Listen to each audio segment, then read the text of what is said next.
NMFC.com.au. Nigel Carmody here at Arden Street for North Melbourne's final tune-up ahead of the beginning of their 2022 campaign in earnest, of course, with Melbourne at Casey Fields awaiting next Thursday, of course, with then Sydney as their one official match in the 2022 AAMI Community Series ahead of course, the date with Hawthorn at the MCG.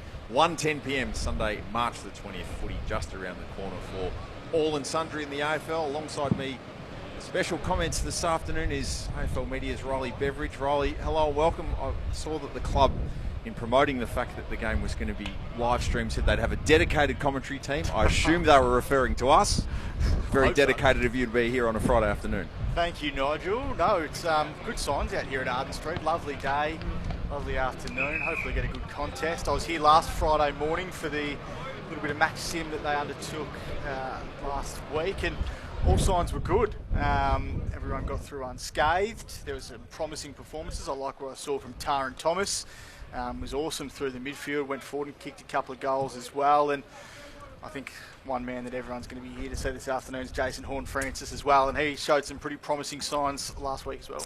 So some housekeeping for those of you just tuning in. We've got a blue team playing against a pink team in terms of jumpers. The pink team don't have numbers. We'll do our best to identify, obviously, the team that probably consists of 50% of players on the AFL list and then the other 50% being made up of players who are on the club's VFL list as well. Riley, some players who aren't taking their place in this team this afternoon as well as a result of a number of things both being managed and a couple of injuries. You want to give everyone tuning in just a bit of a rundown in who's not taking their place this afternoon? Yeah, there's a few players not playing, most notably obviously Ben Cunnington. He's still recovering from that recurrence of testicular cancer. Our best wishes to him. Jed Anderson's not here. Phoenix Spice has got a bit of a hamstring issue. To Basena Valagi has got a bit of a hamstring issue as well. Good signs for him though. He was running laps before the game. Matt McGuinness battling a bit of a foot problem. Jackson Archer, the talented father-son prospect down here, is in concussion protocols. Copped a bit of a knock earlier this week. Flynn Perez still recovering from that knee injury, and Aidan Bonner, of course, had wrist surgery prior to Christmas. Looking good for him making an early season comeback, but just not out there at the moment. So we're going to play two 25s and then two 20s with time on only after goals. A 6-minute break for quarter and three-quarter time with a 20-minute break in between as well. We're going to be joined by Brady Rawlings a little bit later on for some insight in terms of the club's pre-season and particularly from a list management point of view, and also Daniel McPherson, who's crossed in the off-season as well, taking on the role of General Manager of Football Performance, of course, coming from the Premiership-winning Melbourne Football Club as well. So just about ready to get underway here.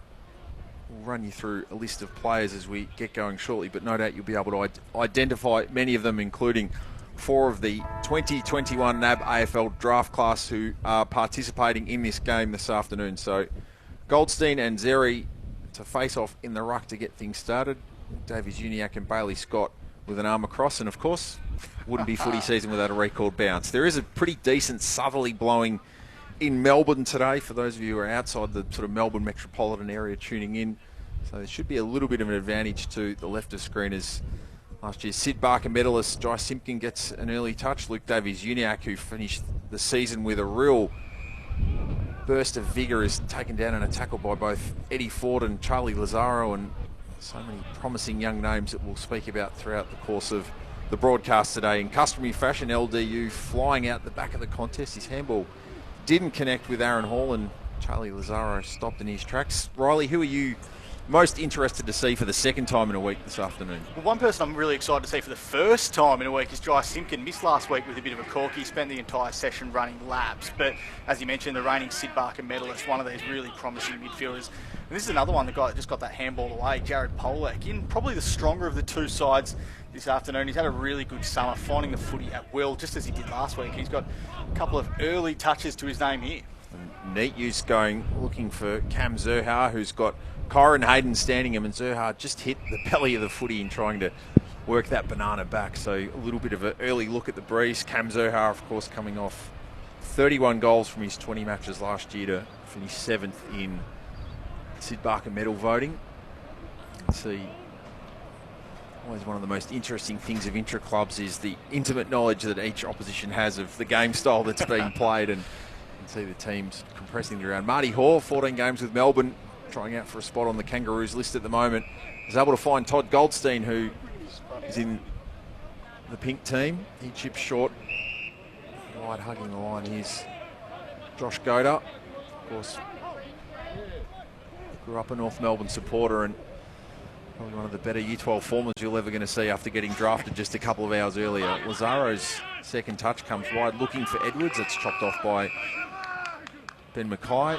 Jack Edwards, of course, the opening selection in last year's mid-season rookie draft. And he's had a really strong pre-season. Took a couple of big clunks last week and went back and kicked a couple of goals as well. He's one that I'm really looking forward to seeing matched up on Ben Mackay this afternoon. Juggled his Year 12 commitments at Mentone Grammar with one game as the VFL season ran to an early end. He got to sing the song against Port Melbourne in the final game of the season, as it turned out. Hall to Thomas, so the blue side will get a second entry inside forward 50. Larky at the drop zone. That's neat crumbing work from Callum Coleman-Jones, but the first score of the afternoon is behind the man who crossed from Richmond in the off-season, and again, perfect acquisition given the composition of the list. 22 years old, 201 centimetres, and comes off a season where he kicked 11 goals in 8 AFL games. And you'd like to see that crumbing at the bottom of the pack as well, most notably for, well, you notice him most when he takes marks forward of centre, but I'm sure if he improves his work below his knees, he's going to be a really important acquisition because, as you said, really interesting ruck race heating up at the moment. Todd Goldstein, Tristan Jerry, and then you've got Cal Coleman-Jones that you add to that as well. So if Coleman-Jones can stake his claim forward of the ball, it really enhances his chances of playing early in the season. It's one of the hardest things for any club list management team to manage is the ruck stocks. You've got to have enough of them without having too many and making sure that they can complement the game style and play it accordingly. Jaden Stevenson with a free kick, 80 away from goal, tries to step forward, forced onto his left, so goes to Pollock, who will try and eventually get to his left. He's tackled, and there's really good pressure being applied here by the men in the pink jumpers, and they will look to enter their forward half for a rare occurrence here. Chain of handballs eventually makes its way to forward, and there's some overlap here. Chip will come short. Hall will go the fist, and Edwards had a little look over the shoulder just to see if the contact was coming, and still had strong enough hands. That's Charlie Comben, sorry. Strong enough hands to take the mark, and finds himself 80 away from goal, queuing for a lead. Heading in the direction of Curtis, who's got 2 to beat, and Mackay has marked that right on the line. So Mackay on board. Davies Uniacke to Zeeble, appointed captain for a 6th consecutive season. Staring down on 250 games for North Melbourne. Davies Uniacke is just cruising around Arden Street at the moment. Hall similar, but that kick's a little bit sloppy. Young made sense of it. Zeeble held his width and just chips for Hall, and ball movement's been pretty neat so far from the side in blue. First time we've seen play head to the outer side thus far, as Stevenson's kick is wide and misses Jack Marnie. Best game came with 2 majors in the round 8 contest against the Pies last year. A couple of veterans getting involved there in Aaron Hall and Jack Zeeble. Interested to see how this half-back line looks across the course of the year, because I'm sure North Melbourne are really keen to get games into Josh Goda and Miller Bergman, a couple of their draftees from last year. Josh Goda in particular has had a really strong pre-season, and I spoke to David Noble a couple of weeks ago, and he referenced him as being one of the standouts this summer. So he's one to watch this afternoon, and I'm sure he's one to watch as the season kicks into gear. Scott, Phillips, Edward, Lazaro, and then it was Bergman kicking, but Mackay was patrolling 40 away from goal, and kick didn't do any favours originally for the intended target of Comben. Turnover in the front half here for the side in pink. Eddie Ford to pull the trigger on a shot on goal, and that is going to bounce on its point. It was left originally by Comben, but it works its way through, and Eddie Ford made really good progression last year, Riley, from doing a couple of games early in the season as part of Sevens VFL coverage. You would have thought he was perhaps, for mine, the furthest off of any of North Melbourne's draft class of 2020. Finished the season playing 5 AFL games in the end, including, of course, those 2 majors in the match against the Swans in round 22. I love his tenacity. You'll see him lay a heavy tackle here. He's one of those players that just loves the contest, loves the physicality of the contest. He's got good goal smarts then, as you can see. So I'm not sure if that kick was meant for goal or whether it was a centering ball to Charlie Comben, but his ability to just get on the end of it here and drill it from 50 metres really goes to show that he's got poise that adds to that that physicality that we talked about. And Harry Jones, last year's John Law medalist in the VFL, comes in for his first interaction, matching up against Hugh Greenwood, who applies the tackle on Charlie Lazaro. And wasn't that one of the more audacious moves, right from the Ron Joseph early 70s playbook in terms of North Melbourne recruiting, grabbing Hugh Greenwood when the door was prized open. Scott couldn't get an effective touch. Young, McDonald, that's a sight that'll warm many a heart as he kicks deep. 1-2 bites, mark taken by Coleman Jones. Strong grasp then on, looks like he's being stood by Sam Collins, who's come across from Tasmania, played with the Oakley Chargers last year and looking to play his footy this year with North's VFL side. Coleman Jones' ability to go forward is going to be crucial. We've already referenced this afternoon, but I mean, I think he kicked 4 in a game last year, might have been against Gold Coast under the roof at Marvel Stadium. So his ability to go forward, impact on the scoreboard, that's going to be crucial. And as he winds up here and just misses left, but you've got to like the signs. He's already gathered one below his knees on ground level, and he's taken a really strong contested mark. So keep watching for him. I'm sure he'll get his run through the ruck at some stage this afternoon, but his ability to go forward is going to be key. Hall will kick in through the hands of Thomas. Combin made a contest on Ben Mackay. Jones. Good work from Matthew Walker there to get it to Jones, who has a bounce, takes on Aidan Corr, running out of room, hoping for a runner as well. Pink team will get another forward 50 entry. It's Curtis versus McDonald, and that's well done by Curtis to work McDonald towards the line. And Paul Curtis, drafted out of the Western Jets, was quick like most small forwards to look for the umpire and hope for confirmation of a free kick. It wasn't forthcoming, but a forward 50 stoppage nonetheless. Another player like Eddie Ford that I just spoke about, one that can lay a tackle, going to be crucial to this forward pressure, and he's got a bit of zip to his game as well.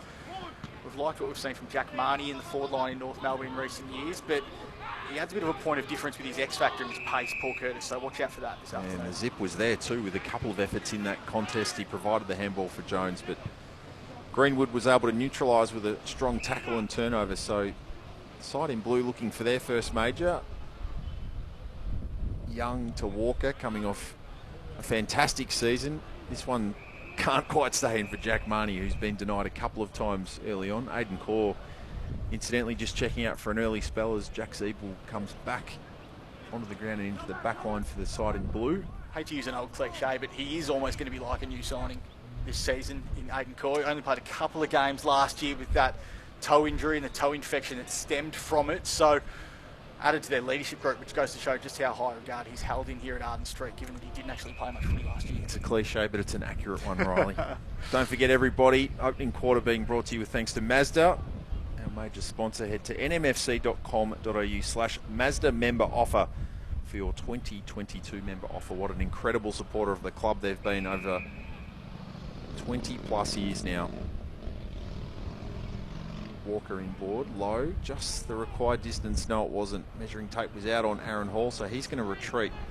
And Ziebel's the closest man to the goal they defend.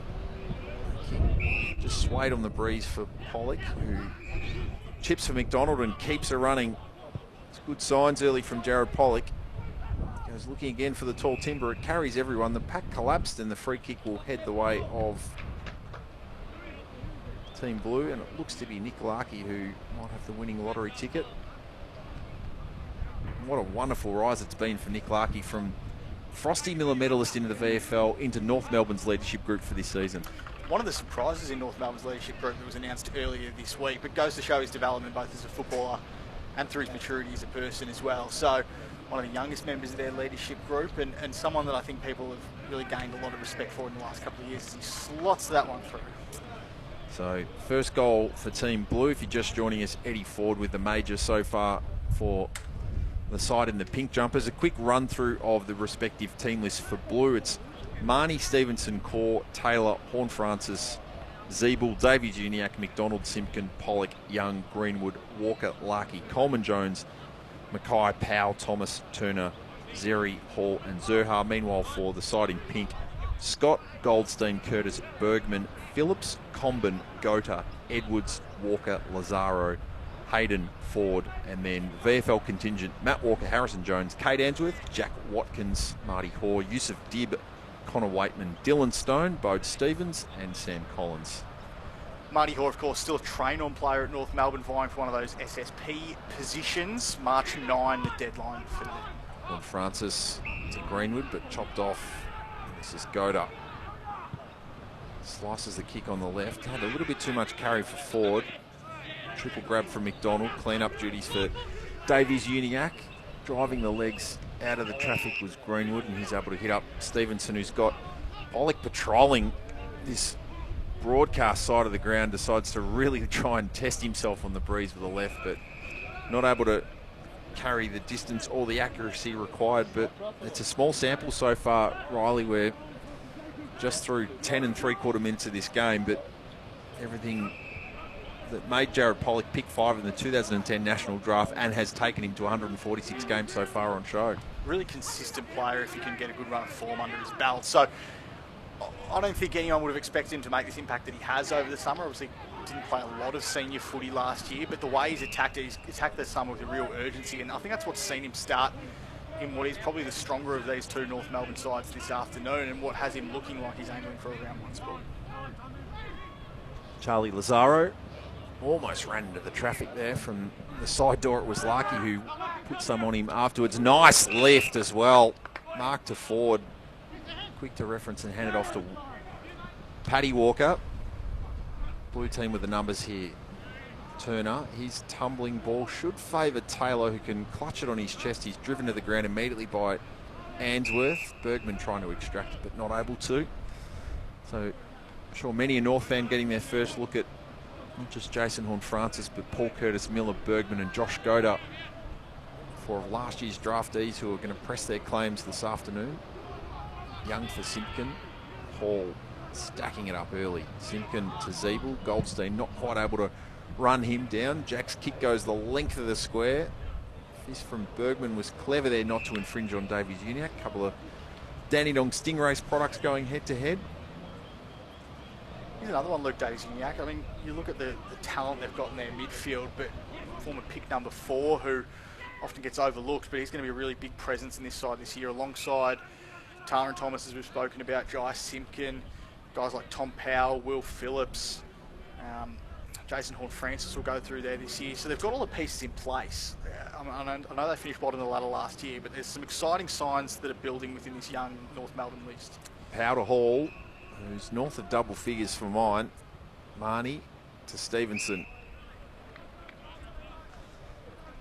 So Jaden Stevenson, who worked into his season, his first in blue and white last year. 3 goals against Carlton, the best of his 2022, that yielded 19 games and 17 goals. Of course, well publicised X Games injury over the season, but based on his movement and pre-season so far, looks like he's getting more than the required load in to make a run towards the 2 trial matches to come and the pre-season. He has a goal, 2 goals to the blue side now.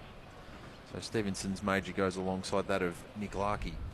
Such an electric player. That's where I like seeing him play his best footy, forward of centre. I know he wanted to go through the midfield, and he did go through the midfield at times last year, but you look at the most influential players in the competition at the moment, and they're those ones that can win their own footy in the midfield, but then drift forward and impact on the scoreboard.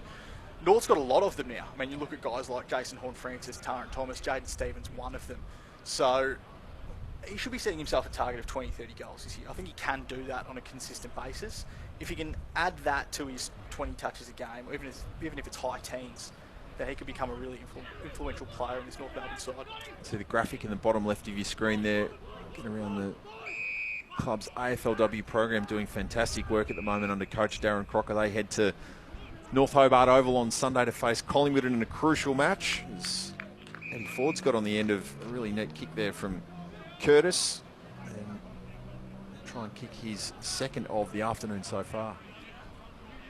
Exciting duo in the forward line. I mean, we spoke about their need for speed in the forward 50 and their ability to apply forward pressure. There's definitely 2 of them, and if any forward can kick a couple of goals this afternoon, might just be a name that pops into David Noble's mind heading into round 1. Someone who can apply that forward pressure, lock the ball in for the bigger guys like Nick Larkey, Cal Coleman-Jones, Charlie Comben, Todd Goldstein and those types. Well, he fits the brief of those powerful forward mids talking about Jaden Stevenson just a minute ago, as Ford's kick is across the face and won't actually register a score. There's been a free kick paid. It will go the way of Ben Mackay, who hooks up again with Jack Siebel.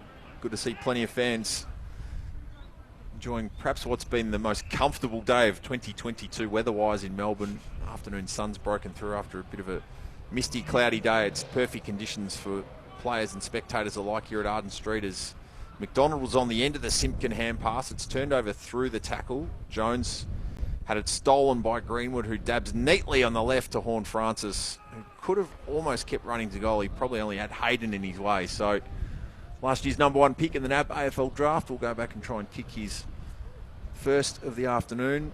I think it'd have to be the highest rating Sandful game ever watched on 7+ when we're all ticking through the hours to AFL Grand Final day the next day. The Sandful, in their wisdom, took advantage of the window to decided to put the preliminary final on the Friday night stage, and I think particularly most people connected with North, but anyone who had an interest in the draft last year tuned in for that preliminary final between South Adelaide and Glenelg. And if you're, apart from the fact that Jason's missed the shot for goal there, Riley, once you clicked your television off and went to bed last night after the display we saw, there was little doubting he was the #1 elect. Yeah, 24 touches, 11 clearances, 3 goals, 3. I think a couple of them hit the post, so he could have ended up with 5 or 6 that afternoon.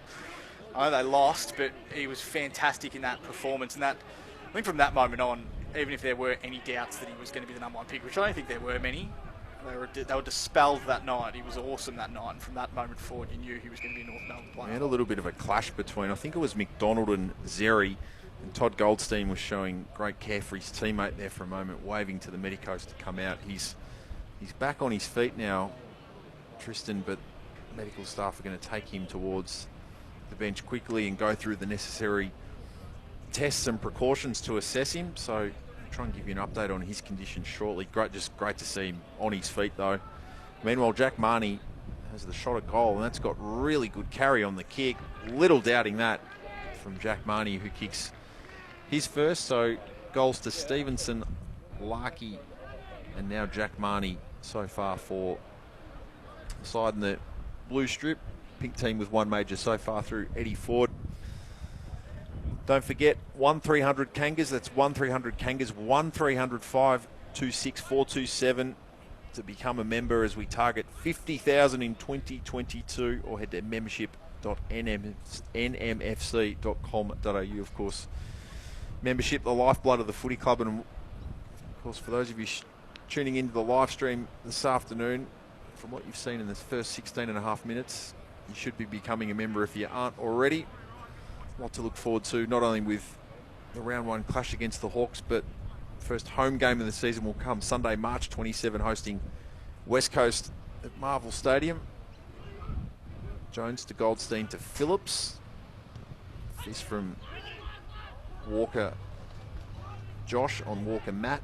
Jones extracts to the outside, and the run-down tackle from Marnie, just able to turn his opponent enough to allow Taylor to kick forward. Hayden shows Greenwood a clean pair of heels, tries to cut the kick for Lazaro. Marnie missed Greenwood. Hayden sandwiched now, extracted it well.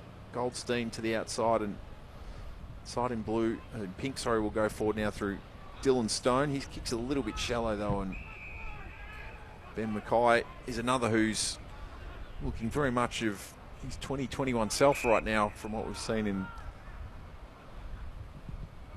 the opening quarter. Taron Thomas at full stretch. Another one who fits that brief of good size.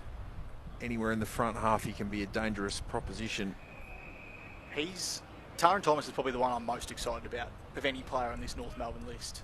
Just some of the stuff he did last year when he was able to win more of the footy late in the season but still impact on the scoreboard. I think he's almost the highest ceiling player at this football club at the moment. Horn Francis' kick was to the advantage in the end of Harry Jones, who decides to switch play. Pollock was awake to it, Horse surrounded by a couple. Pollock puts it in reverse, as does Turner. Trying to step Matthew Walker against the line. It's tight here for the side in blue, but Zerha did well. Luke McDonald gets the kick forward. It smashed into the face of Larkey. Phillips under pressure through Horn Francis, and they're out of jail here. Perhaps only momentarily the pink side. Look to work it outer, and they've done it well.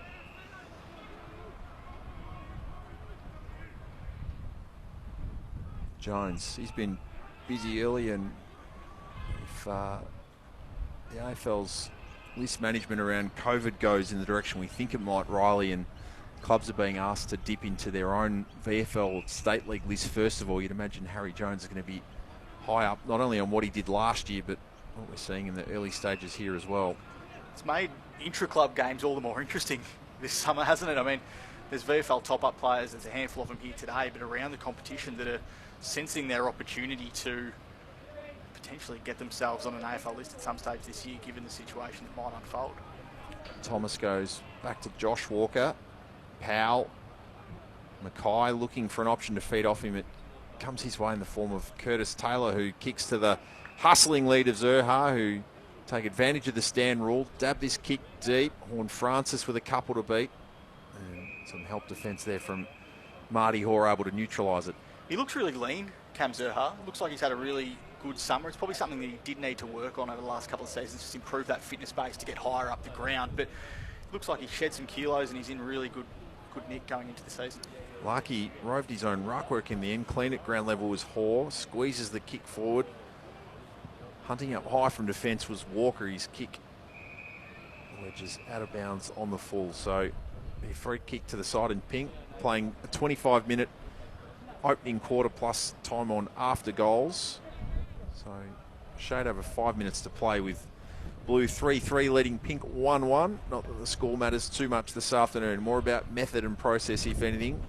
Marnie de Zerha pops the handball for Horn Francis. He was immediately tackled to the ground by Hayden. Matchup of two very powerful players. The team in the blue jumpers will have ball thrown up just adjacent to their goal. Zerha almost worked his way through, but side in pink will get it back. Margin at 15 with about 4 minutes to play. Much different to what you saw in the game last Friday, Riley? A little bit. I think that, and you wonder how much you read into these intra-clubs, but the teams were a little bit more even last Friday, evenly matched. It seems like today, perhaps with the exception of someone like Todd Goldstein, who is starting on the pink side, it seems like it might be a sort of a possible best 22 heading into round one against a lot of the first and second year players and VFL top-ups. I mean, does that go to show perhaps that the unlikely could be happening and Todd Goldstein could be made to wait this season if Tristan Jerry, who we know has had a great summer, Cal Coleman Jones, their big name recruit, if they gone past in this summer, it's something to look out for, I think, throughout the course of the game. Thomas to Taylor in the 1-2. They slide it forward. Marnie and Zerha have got to the back. They can almost raffle this. Zerha goes underground and bounces it home ever so casually, but so skillfully. So Cam Zerha with a major now for heading towards quarter time for the side in blue as Aaron Hall, after treatment for leather poisoning, checks back into the game for the side in blue. Josh Walker's going to have a spell. Lockie Young looking to get back onto the ground as well. So I hope you're enjoying this one on nmfc.com.au. North Melbourne's Intraclub tune-up ahead of a date with Melbourne at Casey Fields. 11 a.m. next Thursday morning. We're getting used to playing football, regardless of the time of year, Riley, in very unusual time slots. Even a televised pre-season game. KO, of course, carrying all the week one practice matches ahead of the week of Amy Community Series games. 11 a.m. Thursday. Bit different. Bit different. No better side to test yourself against at this stage of the year in the reigning premiers, Melbourne. Bit of excitement here. I think it's one of the first times this afternoon that Jason Horne-Francis has started in the centre bounce, which is interesting to see. He's played a lot of footy through the midfield this pre-season in these match sim circumstances, but started the afternoon forward today.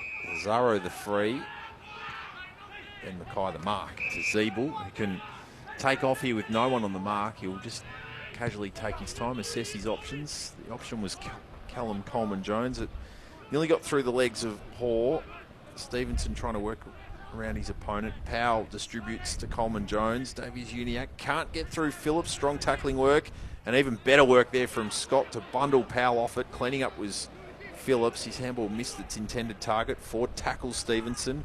McDonald, it's really willing stuff here. This is good to see. Who can be cleanest? Turner Elected to kick on the left after initially thinking right. Sliding in with the intercept quite well there was Paddy Walker. You'd imagine it's beyond his range with a bit of breeze to navigate, but some loose checking opens the door for Lazaro from 45. It got to the back. Was there a hold on Comben? No. And perhaps the best result outside of a goal is a boundary throw-in the left forward pocket for the side in pink. You've got to like the signs from the youngsters there, applying that forward pressure. I think Eddie Ford, Charlie Lazaro, Will Phillips, and then, as you mentioned, Pat Walker took the intercept mark after they'd all laid a tackle. So, very good forward pressure to lock that ball in. Pollock handballs to himself, can chip away on the left-hand side. Ball bounce on its point through Collins. Chance here for Stone for the pink side, puts the don't argue on Powell. Off to Goda, can he connect? That's a super mark to a very talented player in Matt Walker, who quickly references from 48 and provides it for Goldstein. Todd Goldstein, who's kicked 137 majors in his 273 games for the club. Of course, All-Australian and best and fairest in 2015. Turns 34 at the start of July. What an incredible career he's had after being picked up the 37th selection in the 2006 draft, and he can dab one home.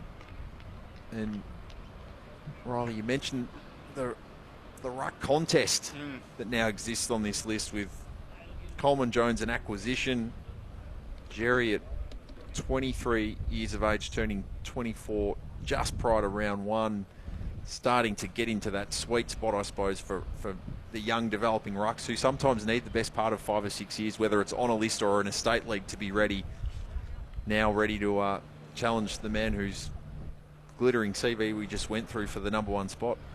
Tristan Jerry's an interesting example because I know he's one of the more sort of watched players going into the last days of last year's trade period. Obviously requested a move to St Kilda, but North Melbourne were desperate to keep him. I think this summer's proved exactly why, because he's mobile, he can go forward, he can impact on the scoreboard, he's a big body. He had a couple of games in the VFL last year where he had 30 plus touches as well, so he's shown he can win the ball on ground level. So they've got 3 really good ruckmen at the club at the moment, 2 of them on the younger side. Todd Goldstein maybe on the back 9 of his career, but it gives David Noble plenty of options. And then, of course, as we've mentioned before, Jacob Edwards, another one who I'm sure in 5-10 years' time they might hope will be able to enter that race as well. Well, he was 6th in the VFL, played 6 of a possible 10 games in the VFL last year and finished 2nd in the best and fairest, 1 vote behind Harry Jones. He was a dominant player in his time in the VFL last year, and not surprisingly, he earned 8 of his 12 AFL games last year as well. So there's quarter time, North Melbourne's final internal hit out ahead of the beginning of their practice match preparation against Melbourne and Sydney ahead of round 1 against Hawthorn. I hope you're enjoying this one on nmfc.com.au. Scoreboard for those playing along at home: blue 4-4, pink 2-1. Goal kickers Marnie, Stevenson, Larkey and Zerha for the side in blue. Todd Goldstein and Eddie Ford for the side in pink. Thanks to Mazda, we'll take a break and be back with the second quarter very, very shortly.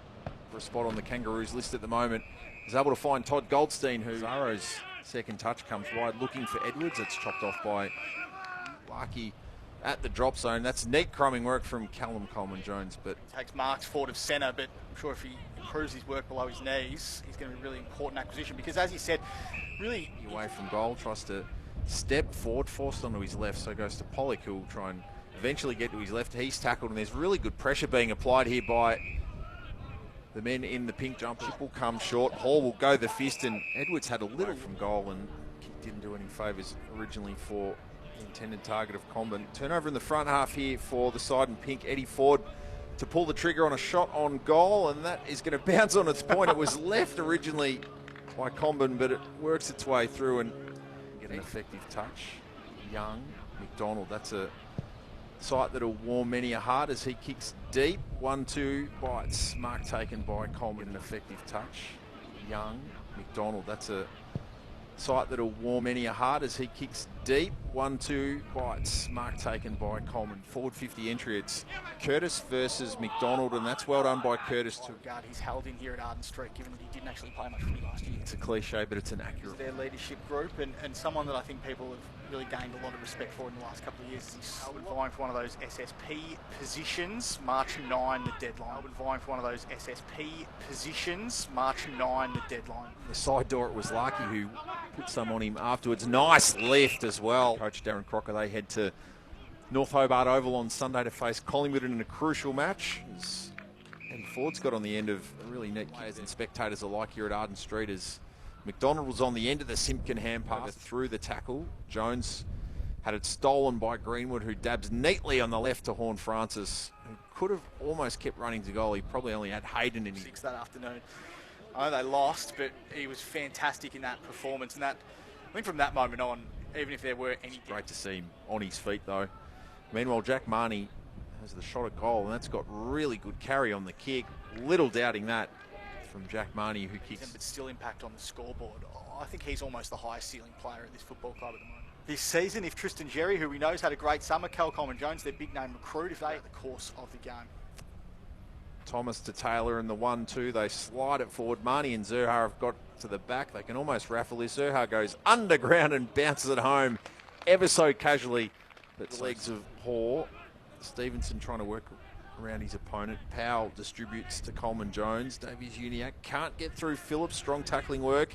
And even better work there from Scott to bundle off it. Cleaning up was Phillips. His handball missed its intended target. Ford tackles Stevenson. McDonald, it's really willing stuff here. This is good to see. Who can be cleanest? Turner elected to kick on the left up. Off to Goda. Can he connect? That's a super mark after being picked up with the 37th selection in the 2006 draft. And he can dab one home. And